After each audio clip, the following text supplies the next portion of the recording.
श्री स्वामी समर्थ, जय जय स्वामी समर्थ. श्री स्वामी समर्थ, जय जय स्वामी समर्थ.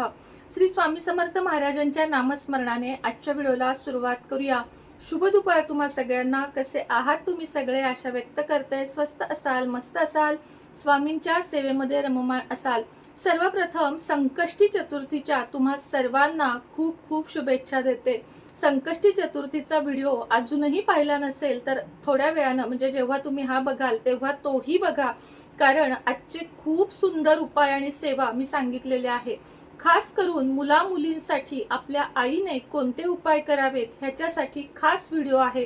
कारण मुलांची प्रगती व्हावी असं आपलं बाळ अगदी 3 वर्षाचं अंगणवाडीत, बालवाडीत किंवा नर्सरीत जायला लागल्यापासून जे आपल्याला वाटतं की आपलं मूल सगळ्यात पुढं असावं, ते अगदी मूल 50 वर्षाचं, 60 वर्षाचं होऊ दे, पण प्रत्येक आईचं हृदय हेच म्हणतं की माझं बाळ सुखात राहू दे किंवा त्याची प्रगती होऊ दे. एक आई असं सर्वस्वी निस्वार्थ नातं आहे बघा, की जे मुलांसाठी कुठलीही अपेक्षा न ठेवता करत असतं. आणि त्यातलीच एक संकष्टी चतुर्थी किंवा आपले हे जे उपवास असतात ते आपण खास कुणासाठी करतो, की मुलांना आपल्या एक आई झालो ना आपण, की आपल्या मुलांपुढे आपल्याला काही नको असतं. आणि त्यासाठीच मी या उपाय, सेवा, मुलांची अभ्यासात प्रगती, मुलांना चांगली संगत लागावी, व्यसन सुटावं, म्हणून माझे हे अथक प्रयत्न असतात की तुमच्यापर्यंत चांगले चांगले व्हिडिओ घेऊन येईल. आज ज्यांना ज्यांना गणेश रुद्राक्ष पाहिजे आहे चतुर्थी दिवशी, त्यांनी आज लगेच बुकिंग करा. खाली नंबर देते. मुलांसाठी सिद्ध गणपती रुद्राक्ष आपल्याकडे मिळतो, त्याचप्रमाणे गणपती शंख सुद्धा आपल्याकडे मिळतो. ज्यांना ज्यांना हवा आहे त्यांनी लवकरात लवकर घ्या. त्या सेवेचे लाभ खूप आहेत आणि रुद्राक्ष गळ्यात घातल्याचे पण लाभ आहेत. तर चला आजच्या व्हिडिओला सुरुवात करूया. आता आजचा जो व्हिडिओ आहे ना, तो या महिन्यातला म्हणजे जुलै महिन्यात येणारं एक मोठं पोर्टल म्हणजे 7-7 हे जे पोर्टल आहे ना, ते खूप प्रभावी आहे. 7-7 किंवा 11-11, 9-9, 3-6-9 हे पोर्टल, 5-5-5 हे पोर्टल खूप महत्वाचे असतात. कारण या पोर्टलच्या वेळेमध्ये आपण जे काही काम करतो, म्हणजे चांगलं काम असेल, शुभ काम असेल, जप नामस्मरण असेल, हे चांगल्या दिवशी सुरुवात केली आणि पोर्टल म्हणजे ब्रह्मांडाचे साक्षात दरवाजे आपल्यासाठी ज्या ज्या वेळेस ओपन होतात, ते प्रत्येक दिवस मी तुमच्या बरोबर शेअर करत असते की या दिवशी नेमकी काय करावं. पण बरेच जण व्हिडिओ स्किप करतात, व्हिडिओ नीट बघत नाहीत किंवा व्हिडिओ बघतच नाहीत, त्यामुळे त्यांच्यापर्यंत अचूक माहिती पोहोचत नाही. त्यामुळे तुम्ही व्हिडिओ बघत जावा. 7 जून रोजी येत आहे 7-7 पोर्टल. 7-7 हा अंक अतिशय महत्वाचा मानला जातो, कारण 7 अंकामुळे आपल्या आयुष्यामध्ये अनेक अपॉर्च्युनिटी अशा असतात की ज्या ओपन व्हायला मदत होते. आता तुम्ही स्त्री आहात, तुम्ही घरात आहात, म्हणून तुम्ही काही करायचं नाही का, किंवा म्हणून तुम्ही उपाय करायचे नाही का? तर नाही. एका स्त्रीवर संपूर्ण घर चालतं. तुम्ही फक्त एखाद्या घरात जावा जिथं आपली आई नाहीये, माहेरी जावा जिथं आपली आई नाहीये, बहिणीकडे जावा जिथं आपली बहीण नाहीये, काही कारणांना बाहेर गेली ना आपल्याला त्या घरात राहायचंय, आपल्याला बिलकुलही राहवत नाही. एका स्त्रीवर सगळं घर असतं, अन्यथा त्या घराला घर पण नसतं. त्यामुळे स्त्रियांनी पण उपाय करा, त्याच्यामुळे तुमची प्रगती होईल, पतीची होईल, मुलांची होईल. असं अजिबात मनात आणू नका की मी कमवत नाही मग मी कशाला करू, असं नाहीये. तर 7 तारखेला सकाळी 7 वाजता आणि संध्याकाळी 7 वाजता अशा 2 वेळा हे आपल्याला करायचं आहे. काही कारणानं ताई आम्हाला सकाळी 7ला नाही जमलं, संध्याकाळी जमतंय, चालेल. काही न करण्यापेक्षा एकदा केलेलं चांगलं. काय करायचं आहे ते तुम्हाला सांगते. एक कागद घ्यायचा आहे, त्या कागदावर हिरव्या पेनाने वरती सगळ्यात 7-7 असं लिहायचं आहे. आधी 7-7 म्हणजे हे पोर्टल आहे, युनिव्हर्सचं पोर्टल आहे.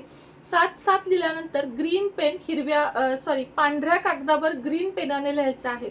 आता एखाद्या स्त्रीकडे नसेल हिरवा पेन, तिला नाहीये कुणी आणून देणार, तर तुम्ही निळा वापरू शकता. फक्त रेड आणि ब्लॅक यूज करू नका, कारण हे रंग वेगळ्या कामासाठी वापरले जातात. तेव्हा मी तुम्हाला सांगेन, तेही रंग वापरायला सांगेन. हिरवा पेन किंवा निळा पेन आणि पांढरा कागद. पहिल्यांदा एक कागद घ्यायचा, त्याच्यावर आपल्या 7 इच्छा लिहायच्या. आता 7 इच्छा नाही येत ताई अशी माणसं खरं कमी असतील, कारण माणूस तेवढ्या इच्छा अपेक्षा जास्त. पण समजा आता फॉर एक्झाम्पल मी तुम्हाला एक इच्छा माझी नेहमी सांगते, मला अक्कलकोटला जायचंय, बस माझी दुसरी कुठली इच्छाच नाहीये, तर मी वरती 7-7 लिहिणार, थँक्यू युनिव्हर्स लिहिणार, आणि त्याच्यानंतर 7 वेळा मी लिहिणार मला अक्कलकोटला जायचं आहे. आता यावेळेस असं लिहायचंय बरं का, 7 वेळा अक्कलकोटला जायचं आहे. आता हे मी एक उदाहरण दिलं, याच्याऐवजी तुम्ही काही लिहू शकता. मला नोकरी पाहिजे आहे किंवा मला बाळ पाहिजे आहे, माझं लग्न व्हायचं आहे, हे तुम्हाला आधी 7 वेळा लिहायचंय. 7 वेळा लिहून झालं की लगेच त्याच्या खाली 7 वेळा तुम्हाला मला नोकरी लागली आहे किंवा मी अक्कलकोटला गेले आहे असं लिहायचं आहे. 7 वेळा तुमची इच्छा काय पाहिजे आहे, त्यानंतर ती मिळाली आहे. आणि तिसरी म्हणजे तिसरा टप्पा 7, 7 आणि 7चा तिसरा टप्पा म्हणजे त्याच वेळेत लगेच बसून लिहायचं की मी अक्कलकोटला गेले आहे आणि मी खूप आनंदी आहे, महाराजांच्या चरणी मी नमस्कार केलेला आहे. म्हणजे आता ह्याच्या जागेवर तुमचं वाक्य तुम्ही घाला. मी खूप सांगत बसले तर व्हिडिओ लांब होतो आणि काही जण मग मला म्हणतात एखादा तरी की ताई फार व्हिडिओ लांब होतात. पण ना अचूक माहिती द्यावीशी वाटते मला, म्हणून थोडे व्हिडिओ लांब असतात. तुम्ही हेडफोन घालून काम करत ऐकले तरीही चालेल.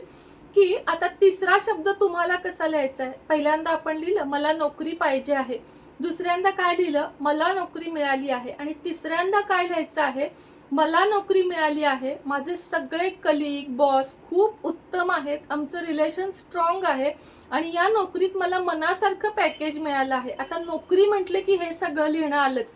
तिसरी स्टेप जी आहे ती तुम्हाला थोडी मोठी लिहावी लागेल की मला नोकरी मिळाली आहे, माझे बॉस कलीग खूप चांगले आहेत, माझ्या मनासारखी मनाच्या ठिकाणी आणि मनासारख्या पॅकेजची मला नोकरी मिळाली आहे. आता यामध्ये लग्नासाठी कसं लिहायचं, तर माझं लग्न झालं आहे, मला योग्य जोडीदार मिळाला आहे आणि आमचा संसार खूप सुखाचा आहे. आता मी फॉर एक्झाम्पल दिलं, तुम्हाला समजा पैसे पाहिजे आहेत, मला पैसे पाहिजे आहेत, दुसऱ्या टप्प्यात 7 वेळा मला पैसे मिळाले आहेत आणि तिसऱ्या टप्प्यात 7 वेळा मला पैसे मिळाले आहेत आणि मी ते सगळ्यांसाठी वापरत आहे. पैसे मिळाले एकट्यासाठी वापरायचे का, तर नाही, आपल्या आजूबाजूच्यांसाठी, आपल्या नातलगांसाठी, थोडंसं दान धर्म हे आपल्याला करायचं आहे. म्हणजे सगळ्यात आधी युनिव्हर्सला मागायचं, त्यानंतर युनिव्हर्सला धन्यवाद मानायचं की मला हे मिळालंय, आणि तिसऱ्या वेळेत लिहायचं की युनिव्हर्सला हे मिळाल्यावर माझा ग्रॅटिट्यूड काय असेल. म्हणजेच हे सगळं लिहून तुम्हाला किती आनंद झाला हे लिहायचंय.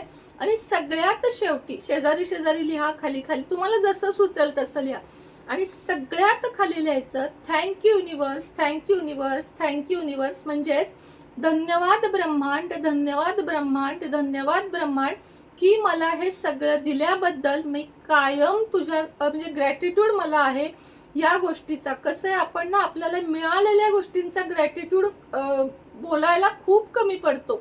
आज आपल्याला झोपायला बेड आहे, अन्न खायला घरात 2 वेळचं जेवण आहे, घालायला कपडे आहेत, राहायला भाड्याचं स्वतःचं कसं कवीना घर आहे, त्याच्याबद्दल तुम्ही कधी आभार मानता का की मी आज जेवलो आणि ज्यानं जेवण केलं, ज्या शेतकऱ्यानं मला हे पिकवून दिलं, ज्या किराणा मालाच्या इथनं मी पैसे देऊन आणलं, माझ्या बायकोनं किंवा माझ्या मुलीनं हे बनवलं, त्या सगळ्यांचे युनिव्हर्सला किंवा देवाकडं रोजच्या रोज धन्यवाद माना. तुम्ही जितकं ग्रॅटिट्यूड ठेवाल, तुम्ही जेवढं म्हणतात ना की तुमचे पाय नेहमी जमिनीवर राहिले तर तुम्हाला ओंजळ भरून देव देईल, पण तुमच्यात थोडा जरी अहंकार आला तर देव दिलेलं पण काढून घेईल. त्यामुळं तुम्ही कधीच कुणीच म्हणजे आपण कुणीच अहंकारात राहायचं नाही. देवा मला जे काही दिलेस ना त्याबद्दल माझी कुठलीच तक्रार नाहीये, पण मला हेही मिळालं तर मी खूप आनंदी होईन असं देवाकडे मागायचं. नुसतं जायचं 1 सेकंद हात जोडायचं आणि मला हे पाहिजे ते पाहिजे असं नाही. खरं तर देवाला सगळं काही माहित असतं. आता पुढचं बोलूया, असा विषय लांबतो. आता हा कागद आपला लिहून तयार झाला. सकाळी हीच कृती करायची, संध्याकाळी 7ला हीच कृती करायची. दोन्ही कागद एकत्र ठेवायचे. सकाळी काही कारणानं नाही जमलं, फक्त संध्याकाळी किंवा फक्त सकाळी केलं तरीही तो कागद घ्यायचा. नंतर देवापुढं बसायचं, एक दिवा पेटवायचा किंवा पिरियड असेल तरी करू शकता, एक मेणबत्ती पेटवायची, 2 मिनिटं मेडिटेशन करायचं आणि त्याच्यावर तो डिशमध्ये कागद जाळून टाकायचा आणि ते सगळ्या इच्छा आपल्या युनिव्हर्सकडं, मी नेहमी सांगते ना, फुंकर मारून युनिव्हर्सकडे आपल्या इच्छा पोचवून द्यायच्या. बघा तुम्ही, तुम्हाला असे चमत्कार दिसतील ना. तुम्ही जर हे उपाय आणि अफॉर्मेशन, युज्युअलायझेशन, मी तुम्हाला नेहमी सांगते ना की तुम्ही कसं युज्युअलाइज करा, मला हे मिळालंय, म्हणजे तुम्ही त्या आनंदाच्या क्षणात पोहोचलं पाहिजे, तर तुम्हाला ती गोष्ट मिळणार आहे. मला पाहिजे, मला 1 करोड रुपये मिळाले, मला नाही मिळणार. तुम्हाला त्या प्रत्येक स्टेप बाय स्टेप जावं लागेल की मला पाहिजे, मला मिळालं, मला मिळाल्यावर मी काय करीन आणि नंतर मी धन्यवाद मानीन का नाही ह्याच्यावर. कारण मी एवढं सगळं का सांगते, कारण बरेच कमेंट येतात, ताई मी हे केलं पण माझी इच्छाच नाही पूर्ण झाली. आणि बऱ्याच जणांना बघा एका रेमेडीत इफेक्ट होतो. त्याचं कारण तुमचं समाधान. तुम्ही जितकं समाधानी राहायला शिकाल आयुष्यात, तेवढं जास्तीत जास्त तुम्हाला मिळायला सुरुवात होईल. तर चला, खूप मोठा झाला व्हिडिओ, त्याबद्दल क्षमस्व. आणि पुढच्या व्हिडिओमध्ये नक्कीच भेटू. संध्याकाळचे व्हिडिओ पण बघा, खूप छान छान महत्त्वाचे व्हिडिओ मी करत आहे. तर चला, सगळ्यांना श्री स्वामी समर्थ.